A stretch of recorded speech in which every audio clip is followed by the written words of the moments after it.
प्यारे अधिवक्ता साथियों, सभी को हमारा प्यार भरा नमस्कार।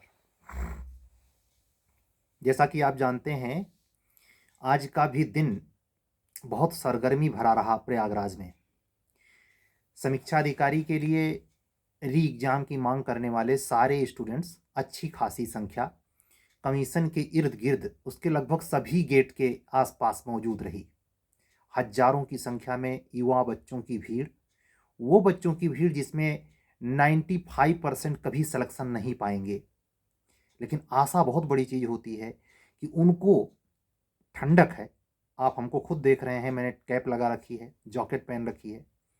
इस ठंडक में जिस समय मैं ये रिकॉर्ड कर रहा हूँ, 12:30 बजे रात्रि है, कमीशन के चारों गेट के सामने बच्चे मौजूद हैं। वार्ता लगभग 10 मिनट 20 मिनट पहले पुलिस कमिश्नर प्रयागराज और बच्चों के बीच में हुई है, सचिव से हुई है, सचिव के कमेटी के लोगों से हुई है, लेकिन खुद अध्यक्ष से नहीं। छोटी सी बात को अधिकारियों तक पहुंचाने के लिए और अधिकारियों में वह संवेदना का स्तर जो आवश्यक रूप से किसी परिस्थिति से उभरता है, समझने के लिए विवेक चाहिए होता है। जब विवेक पैसे से बिकने लगता है और पैसे से खरीदा जाता है, तो चारों तरफ धूर्तों का साम्राज्य हो जाता है। कहने का अर्थ यह है, जिस सोसाइटी में आज के 25 साल पहले समरसता देखने को मिलती थी, गांव में कोई विपत्ति आ जाए, छोटे मोटे शहरों में कोई समस्या आ जाए, तो गली टोला मोहल्ला के लोग इकट्ठा हो जाते थे और मदद के भाव से इकट्ठा होते थे। आज पतन चाहते हैं आपका। अगर आपने थोड़ी सी प्रगति की है और अगर प्रगति सही ढंग से की है, अगर आपने गुंडई बदमाशी, आपसे लोग भय नहीं खाते, तो भी मानसिकता एक स्वाभाविक बन जाती है कि ये कैसे आगे निकल गया, हम लोगों जैसा ये क्यों नहीं रहा। तो 24 घंटा आपके पतन की बाट जोड़ते हैं। ऐसे ही जब आप छोटे छोटे मेहनत करके अपने अपने निजी परिस्थिति से आगे निकलकर अपने गांव कुनबों में आपने उस परिस्थिति को, बेरोजगारी को, मजदूरी को तिलांजलि देना शुरू किया, तो एक ऐसा वर्ग सोसाइटी का है, नाम नहीं लूंगा, आप समझ जाएंगे, उसको पीड़ा हुई कि ये मजदूरी करने अब क्यों नहीं आता, इसका लड़का साहब कैसे बना। उसका नतीजा ये हुआ कि उस पद को हड़पने के लिए जो बुद्धि विवेक से नहीं हड़पा जा सकता था। क्यों? क्योंकि बुद्धि विवेक प्राप्त करने के लिए सतत अभ्यास मांगता है, दीर्घकालिक प्रक्रिया है, प्रचंड मेहनत मांगता है, अनवरत साधना है, उसमें मक्कारी नहीं चलती। लेकिन यहां चाहे प्रयागराज में आए हुए, चाहे मुखर्जी नगर में गए हुए, अगर उनको 6 महीने से ज्यादा बीता है, तो ऐसे बाबू साहब ज्यादा हैं जो ये अख्तियार उनको नहीं होता, ये उनको बर्दाश्त नहीं होता कि कैसे इतने कम समय में कैसे इतने, मतलब आपको कीड़ा मकोड़ा ये समझते हैं। और दूसरे 2 तरीके के बदमाश होते हैं। एक जो बहुत अय्यासी में पल रहे होते हैं, वो भी नशा करते पाए जाते हैं। एक जिनके पास ना फटे हाल जिंदगी है, ना कायदे का घर है, ना महीनों निकल जाता है, स्नान ध्यान नहीं करते। वो ध्यान क्या होता है तो बहुत बड़ी बात है, स्नान तक नहीं करते, गंदगी में रहते हैं, मलिन बस्ती में रहते हैं, खाने को बस वही फ्री वाला राशन मिल जाए बस। वहां भी नशा करने वाले लोग मिलते हैं। इसका मतलब समझे, या तो बहुत हाई सोसाइटी के लोग ये काम कर रहे हैं, या तो एकदम लो सोसाइटी के लोग कर रहे हैं। जिसका जीवन दरिद्रता में बीतता है, वो चोरी पे उतारू हो जाता है, ध्यान रखना, पॉकेट मार। और जिसका जीवन बहुत अय्यासी में, वो चोरी तो नहीं करेगा, लेकिन अगर उसको चरस का आदत लग गई, ड्रग्स की आदत लग गई, तो ड्रग्स सस्ता होता नहीं, और परिवार का कितना भी रिच फैमिली क्यों ना हो, ड्रग्स के लिए अलाउ करती नहीं। तो ड्रग्स पाने के लिए वो अपराध जगत में उतर जाता है। ऐसे आप मनु शर्मा का केस देखें, या तमाम ऐसे केस आपको पढ़ने को मिल जाएंगे जिसमें रिच फैमिली के, उनके परिवार में कोई कमी नहीं थी, उनको घर बैठे खाते, उनको कुछ करना नहीं था। यहाँ तक कि परिवार वाले इतने समृद्ध होते हैं कि उनको वैकल्पिक अरेंजमेंट भी दिया जाता है कि आप बाबू ये काम कर लो, ये गंदे काम मत करो, लेकिन नहीं, उसका प्रारब्ध उसे घसीट कर ले जाता है। ध्यान रखें, ये जो सफेद पोश अपराध आप पढ़ते हैं, मैंने अपने पिछले टेस्ट सीरीज में इंटरव्यू में भी पूछा कि हॉट ये जो सफेद पोश अपराध क्या है, ये कौन है? तो चाहे नेता हो या नौकरशाह, चाहे नेता हो या नौकरशाह, जो लोक सेवक की हैसियत रखता है, सेक्शन 21 आईपीसी पुरानी वाली या जो इस समय वर्तमान है, उसके तहत जो लोक सेवक का दर्जा रखता है, वो जब इन अपराधों में सामने दिखाने के लिए तो वो बहुत शुद्ध दिखता है, लेकिन भीतर ही भीतर अपने बेटे को, उसकी योग्यता कुछ नहीं है। जरा सोचिए, अपने पद का और अपने पावर का दुरुपयोग करते हुए अपने बेटे को गलत ढंग से वो ऐसे पद पे पहुंचा रहा है जिसका खुद का वह बेटा इंटरमीडिएट पास नहीं हो सकता। ऐसे जब वो गलत ढंग से अंदर आता है, मेहनत से नहीं आता, तो वह व्यक्ति मेहनत की कीमत समझता नहीं और वो ये कोशिश करता है कि जो ये रिक्तियां निकलती हैं वो मेरे बाप की बपौती हैं। यही इस समय चल रहा है। मतलब जुडिशरी की पूरी एक लॉबी, एग्जीक्यूटिव की पूरी एक लॉबी इस पर काम कर रही है कि ये पद कहीं उन गरीब तबकों के बच्चों को न चली जाएं जो एक जमाने में मजदूरी के लिए, दिहाड़ी के लिए विवश थे। बड़े बड़ों के घर, एक दो मैं आपको बताऊं, ये दशक है सन 96 से लेके ये ऐसे कह सकते हैं 90 से लेके 2000 तक। उसके बाद थोड़ा बहुत भ्रष्टाचार धीरे धीरे एंट्री मारनी शुरू किया 2002 से 2010 तक। उसके बाद भ्रष्टाचार ने अच्छे पांव पसारे 2010 से लेके 15 तक प्रचंडता की, मतलब उसमें 2018 की जुडिशरी भी शामिल है। मैं स्पष्ट शब्द में कहूंगा 2018 के 610 पद में कोई लिखित डाटा नहीं है कि ऐसा कोई रिकॉर्ड है, नहीं, ये बच्चों के चयन पाने वाले लोगों का एज ए जज जो व्यवहार है निचली अदालतों में, वह दर्शाता है कि कैसे लोग एपीओ बन के गए हैं और कैसे लोग जज बन के गए हैं। यही हाल जस्ट 2021 की समीक्षा अधिकारी वाले कुर्सियों में है।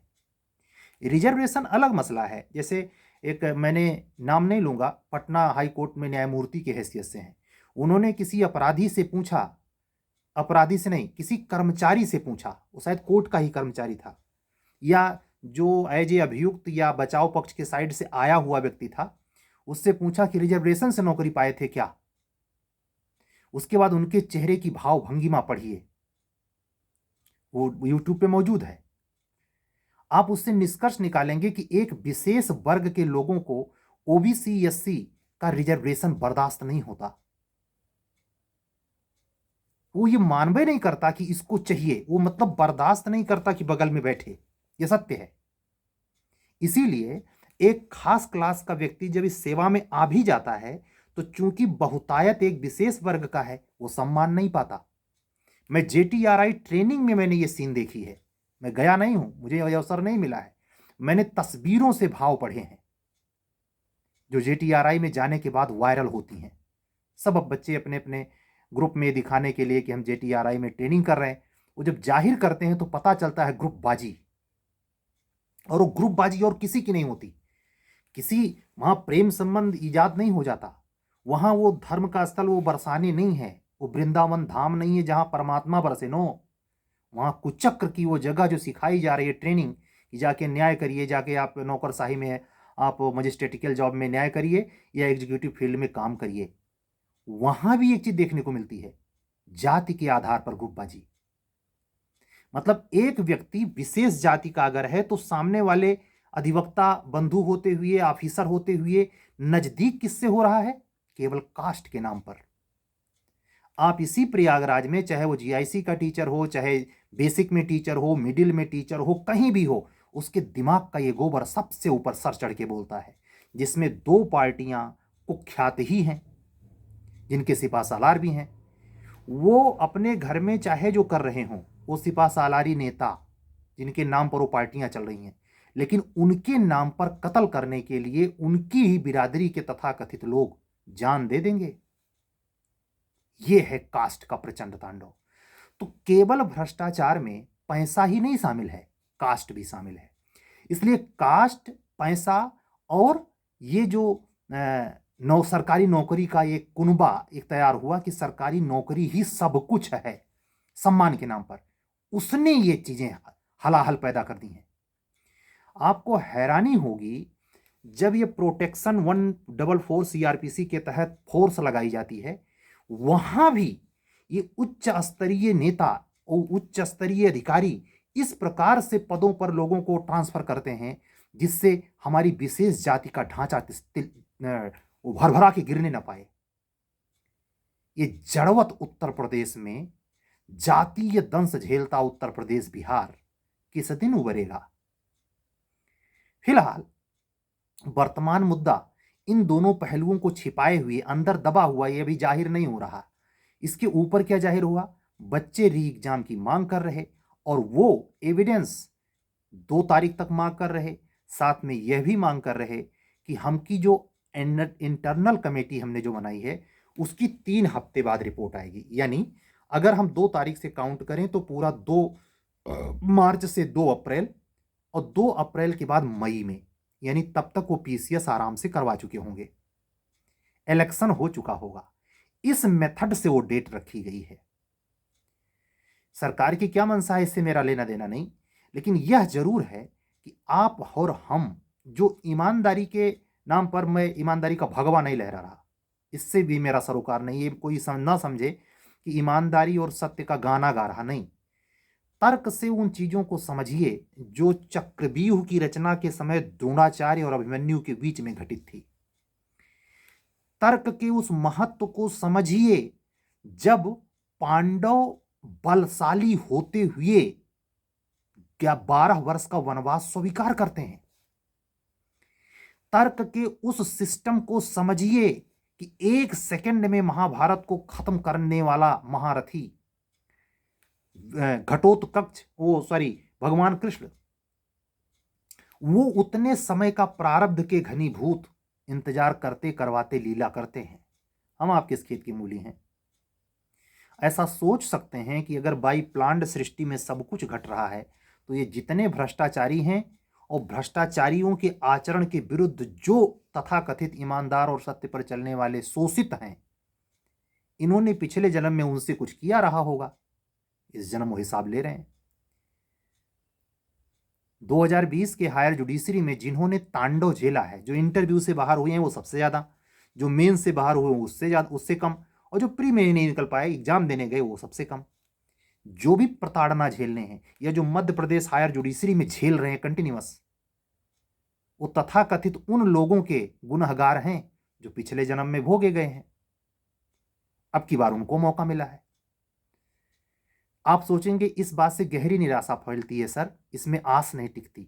मैं बिल्कुल आपसे सहमत हूं। इसीलिए अब 14 मिनट से आगे जो बोलने वाला हूं वो भगत सिंह क्या सोचते थे जेल के अंदर, गंगाधर तिलक जिनको एक दिन भी राज करने का मौका नहीं मिला, जिन्होंने नारा दिया कि स्वतंत्रता हमारा जन्मसिद्ध अधिकार है, हम इसे लेकर रहेंगे, जिनका पूरा समय जेल के अंदर बीता, वो क्या सोचते थे जीवन के बारे में। गीता रहस्य लिखी, उन्होंने जीवन के बारे में क्या सोचा। ये राम मनोहर लोहिया का गुणगान करने वाले तथाकथित फटीचर नेता जो जाति के नाम पर गोलबंदी करा चुके हैं, खून कत्ल करने के लिए एकदम आमादा हैं, ये नेताओं को कुछ का पता भी है समाजवाद का? लेकिन नहीं, उनके पीछे जो वोट बैंक है, जो उसी में जीता मरता हंसता खुश रहता है, उसको उससे नहीं मतलब है राम मनोहर लोहिया क्या कह गए थे, उससे इससे मतलब है कि अगर यह व्यक्ति सत्ता में आया तो मैं उसी कास्ट का हूं, इसलिए मेरा भला हो जाएगा और हमको उसी तरीके से शासन करने का मौका मिलेगा जिस तरीके से पिछले 4,500 से एक विशेष वर्ग शासन कर रहा है। संख्या में सीमित होते हुए पदों पर काबिज है, जुडिशरी में, प्रोफेसरी में, ऊंचे पदों पर, उसके अंदर की ये भड़ास है। ऐसे एक दलित खांचा है जो इसी आंदोलन में सब इकट्ठा है, क्योंकि सबका हित है। जिनका पेपर खराब हुआ है उनका भी, जिनके पेपर एवरेज से बेटर तो हैं लेकिन उनको चिंता सताए जा रही है कि उन नकलचियों को नहीं पार कर सकते, वो सब अपने अपने हित के लिए घटना चक्र के साथ पुनरावलोकन के साथ इतनी रात को, इतनी सर्दी में, इसी खुली चांदनी में, कल माघी पूर्णिमा है और एक प्रकार से कह दूं आज ही है, बैठे हुए हैं बच्चे। क्या इतनी घटना माननीय मुख्यमंत्री जी को नहीं दिख रही है? क्या 2020 में जो तांडव हम लोगों ने झेला यूपी उच्च न्यायालय के निर्गत निर्णयों से, रिजल्ट से, क्या इसको माननीय सीजीआई ने नहीं देखा? सीजीआई 24 घंटा बिजी ही रहता है। या मध्य प्रदेश में जो वर्डिक्ट आता है, जेस का कहीं का रिजल्ट आता है, अगर हमारे आपके मोबाइल में पहुंच सकता है तो उतने बड़े पद पर बैठे हुए व्यक्ति को, जिसको सुओ मोटू पावर लेने की शक्ति है, क्या इसमें नहीं संज्ञान ले सकता? ये कैसी चुप्पी है भाई? इसीलिए मैं कहता हूं, अधिकारी बनने के लिए असंवेदनशील होना पहली शर्त हो गई है, धूर्त होना दूसरी शर्त हो गई है, बहुत ज्यादा चालाक होना, कुटिल होना। मतलब ऐसे समझ जाइए, थोड़ी देर के लिए कल्पना कीजिए कि देवताओं का समूह दैत्यों का समूह है, थोड़ी देर के लिए, और दैत्यों का समूह देवताओं का समूह है, और मोहिनी के रूप में भगवान कृष्ण अमृत बांट रहे हैं। तो राहु को जरा समझिए, राहु आखिर दैत्य होते हुए कैसे समझ गया कि अमृत उधर जा रहा है और पी भी लिया? वही हाल है कि जो अपने आप को तथाकथित स्वार्थ में ये पद पाते हुए दूसरे लोगों को देख पा रहे हैं, समझ पा रहे हैं कि इस माध्यम से वो अंदर गया, उसमें अवकात नहीं थी, उसमें ईमानदारी नहीं थी, लेकिन उसने तरीका ये अपनाया और वहां पहुंचा, और उसका पूरा परिवार, खानदान, कुल गाना गा रहा है चारों तरफ। क्या जिला कलेक्टर फेल है जिस पद पे पहुंचा है फलानवा? मतलब जिला कलेक्टर परमात्मा से बड़ा है। उसकी हवस क्या है कि अब शादी में मोटा दहेज लेना है। उसके आगे की हवस क्या है? अपने यहां किसी कार्यक्रम में, 3 कार्यक्रम होता है हिंदुओं में, तिलक, विवाह, तिलक की धीरे धीरे प्रथा समाप्त हो रही है, विवाह बचा है एक तांडव करने का सबसे बड़ा मौका, और उसके बाद अगर जो कुछ बचता है तो जन्मदिन का एक नया फैशन चला है। इसके अलावा दूसरा कार्यक्रम नहीं है। अंतिम संस्कार में वो मंगलाचार नहीं होता, वहां गाड़ियों की भीड़ नहीं गिनी जाती, लेकिन शादी और तिलक में गिनी जाती है। क्या दहेज में मिला, कितना मोटा सोना पहने था, ये सब चलता है। और ये कौन पनपा रहा है? ये तथाकथित यही अधिकारी वर्ग, उसमें न्यायिक और गैर न्यायिक दोनों शामिल हैं। और आपको भी बड़ा रुतबा फील होता है जब ऐसे घरों से इनविटेशन आपके यहां आता है। मैं अपने जीवन का अनुभव बता रहा हूं। मैं जिस गांव से आता हूं, जिस घर से आता हूं, जिस समाज से आता हूं, जिस जिले से आता हूं, हमारे घर, मेरे पूरे जीवन का इतिहास, 40 साल का अनुभव, होश संभालने के बाद, 18 साल की एज के बाद से आज तक, पिताजी के बहुत कहने के बावजूद भी नहीं गया। जो मेरे नजर में गलत था नहीं गया, चाहे वो अपने आप को धतूरा सिंह हो। मेरे नजर में मेरा पूरा खुद का परिवार तकत पे तकत लगा करके गाड़ियों की लाइन देखता था, और मेरी नजर में वो गाड़ियां भ्रष्टाचार के पेट्रोल से चलती हुई दिखाई देती थी। मेरी बात को मेरा पूरा परिवार कोई नहीं सुनता था, लेकिन निश्चित तौर पर आज वही पूरा परिवार हताश है, और मेरी इन बातों को याद करके वो मुझे अचंभे से देखता है कि उतनी कम उम्र में, जब 6, 7, 8 में एज थी हमारी, कैसे ये प्रज्ञा शक्ति थी कि हम लोग उसमें अपना बड़प्पन महसूस करते थे। उसके परिवार, कुल खानदान का बच्चा, व्यक्ति, बुजुर्ग, कोई दरवाजे पे आ जाए तो इसे लगा भगवान आ गए हों। मैं खड़ा तक नहीं होता था। हाँ, किसी भी कास्ट का व्यक्ति आ जाए, ये मेरी आदत थी, मैं अपनी आदत शेयर कर रहा हूं, किसी भी कास्ट का व्यक्ति आ जाए, अगर मेरी दृष्टि में वो भीतर से ईमानदार है, भक्त मूर्ति है। अब यहां नॉन वेज वेज की बात तो नहीं करूंगा, तमाम लोग वेज खाने वाले भी निकृष्ट होते हैं, तमाम लोग नॉन वेज खाने वाले भी निकृष्ट होते हैं, लेकिन इतना जरूर, जो स्वभाव से सरल है, निष्कपट है, धूर्त नहीं है, दौड़कर ऊंचा आसन देने के लिए बढ़ जाता था। 4-4 साल, 5-5 साल हो जाता, मैं घर नहीं जाता।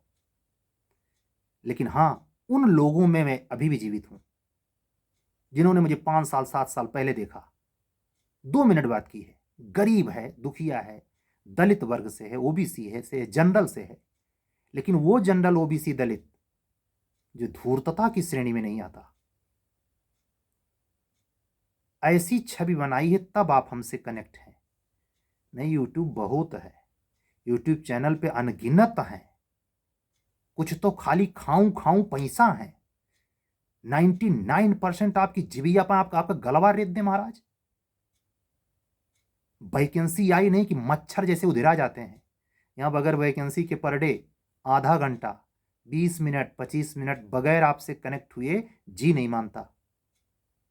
मैं धन्यवाद देता हूं परमपिता परमेश्वर को कि आप लोगों के माध्यम से हमें सुनने का जो आप लोगों ने अवसर दिया, आपके भीतर बैठे हुए परमात्मा का मैं नमन करता हूं। क्योंकि अगर अपने अंदर की बात जो छलक रही है कहने को ना मिले तो भी एक दंड ही है। कम से कम आप इसको गंभीरता से सुनते हैं। यह भी मैं महसूस करता हूं, जिस दिन वैकेंसी की बात करता हूं उस दिन सबकी आवश्यकताएं हैं तो आंकड़ा 500 पार चल जाता है। लेकिन अगर मैंने सिद्धांत परक बातें की जो चुभती हैं, जिसमें अंदर 30 पैदा हो जाती है, उस दिन रेशियो 300 के आसपास आ जाता है। इससे मुझे इंटरेस्ट नहीं। एक व्यक्ति भी, जितने सब्सक्राइबर हैं उसमें से एक व्यक्ति भी अगर मुझे उसी रूप में सुन पा रहा जिस रूप में मैं कह रहा, मेरा बोलना सार्थक है। और असल में ये लगता होगा कि मैं आपको सुनाता हूं और आपने हमें अवसर दिया है, ये अवसर मिला है। नहीं, यहां एक मिथ्या जो पर्दे के पीछे कहते हैं ना कि माया अनिर्वचनीय है, माया अनिर्वचनीय है। भगवान की माया है कि हम और आप इस बीच में हैं। असल में वो खुद बोल रहे और खुद सुन रहे। तात्विक बातें होने की वजह से सबके बस की बात नहीं। ये लोड लेना जो दे रहा हूं या जो दिलवाया जा रहा है परमात्मा के द्वारा। हमारे तमाम अधिवक्ता बंधु, आज मैंने दूसरा टेस्ट सफलतापूर्वक कंप्लीट किया है। जिस समय मैं आपसे बातचीत कर रहा हूं उस समय सारे बच्चों का नंबर आ गया है। एक बार पुनः उसी बच्चे ने, लखनऊ से हैं, मेल हैं, एडवोकेट सिस्टर नहीं है, टॉप किया। आपकी बार 77 नंबर उसके हैं। अगर आप इन सब चीजों को आप गौर से देख रहे हैं, आप झेल रहे हैं भ्रष्टाचार, तो एकमात्र कारण ना समझें कि केवल पैसा, इसके पीछे ये सब भी कारण है। जेनेटिक रूप से चल रहा है, लंबा सिकंजा है। आप जरा सोचें कितनी रातें जागे हो क्रांतिकारियों ने। बताते हैं कि जर्मन से जापान पहुंचने में जिस पनडुब्बी से नेताजी आए थे उसमें बैठा नहीं जा सकता था। बीबीसी पे ये रिपोर्ट उपलब्ध है। लगभग 1.5 साल सफर करने के बाद नेताजी पहुंचते हैं। और उनको क्या मिला देश की आजादी से? गांधी जी को क्या मिला देश की आजादी से? जानते हैं, इसीलिए कोई भगत सिंह बनने को तैयार नहीं इस पिशाची दुनिया में।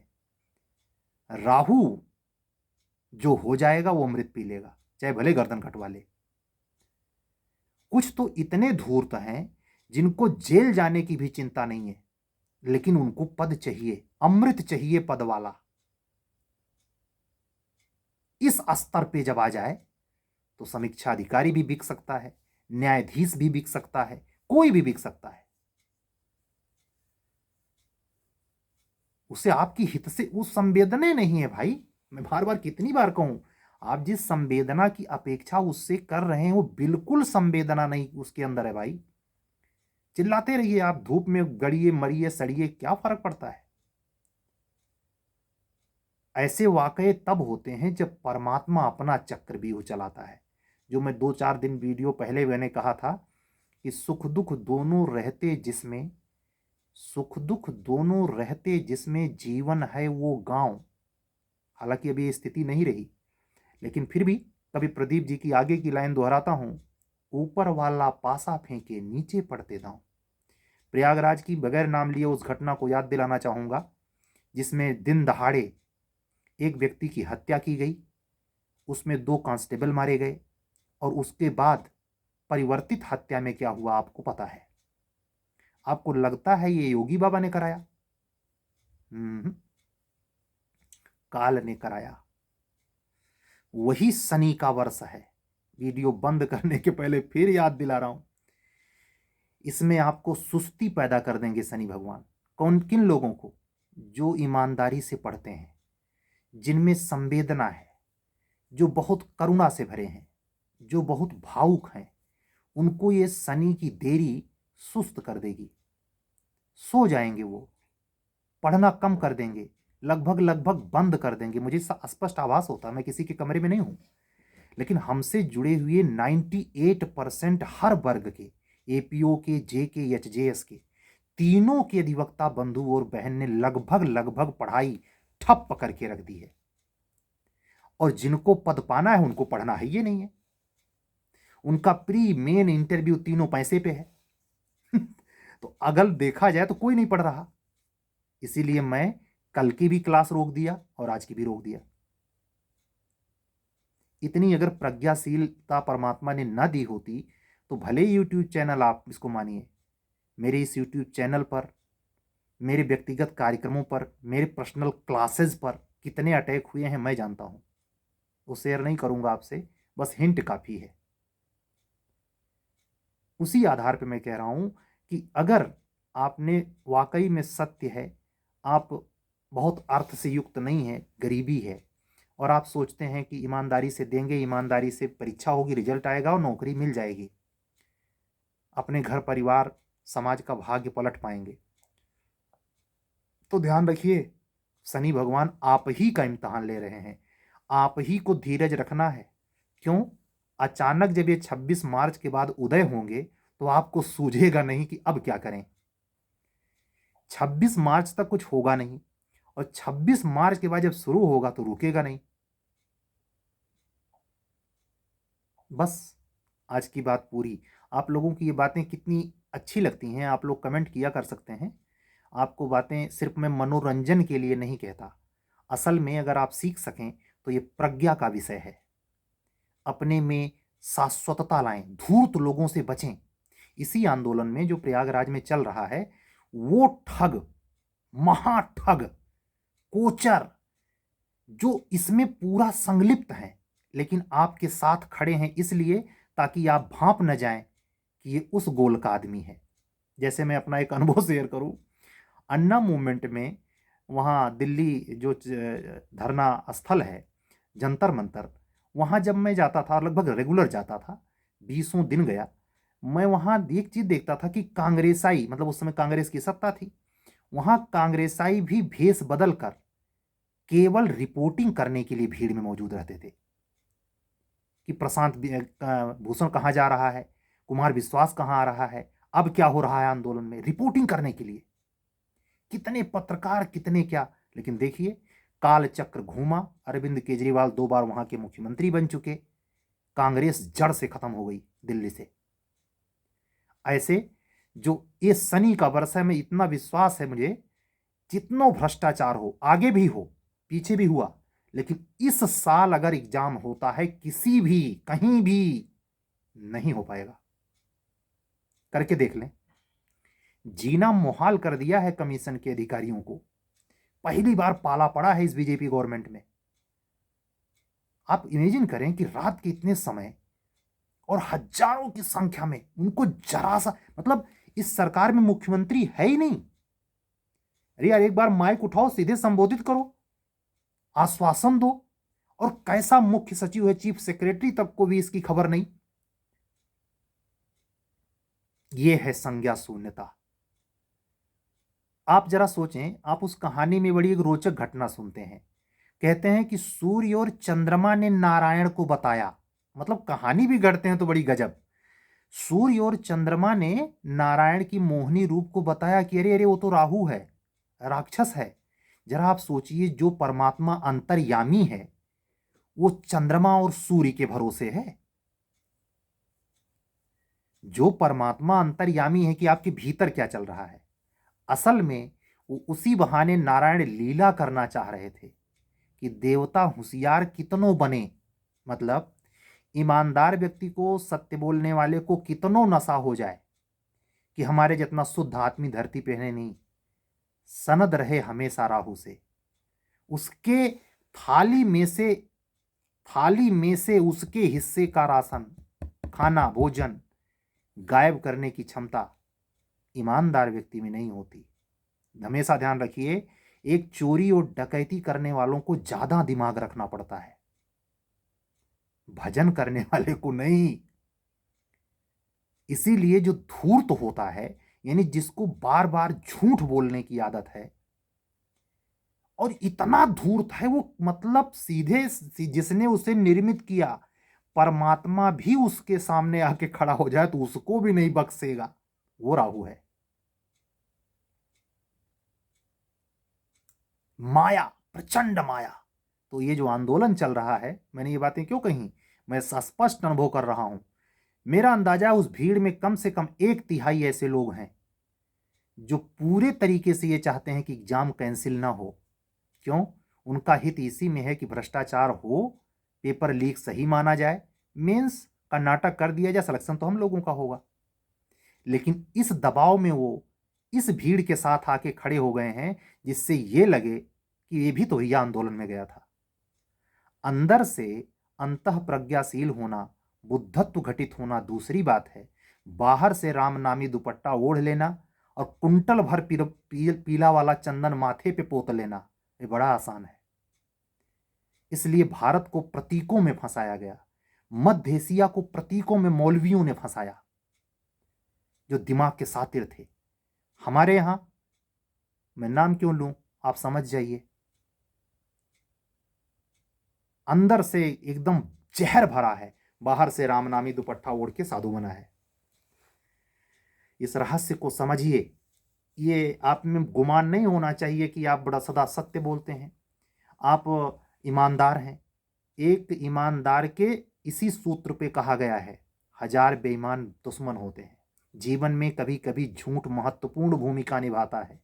यहां कुछ भी अप्रायोगिक नहीं है, असत्य नहीं है, प्रयोग करने की कला होनी चाहिए।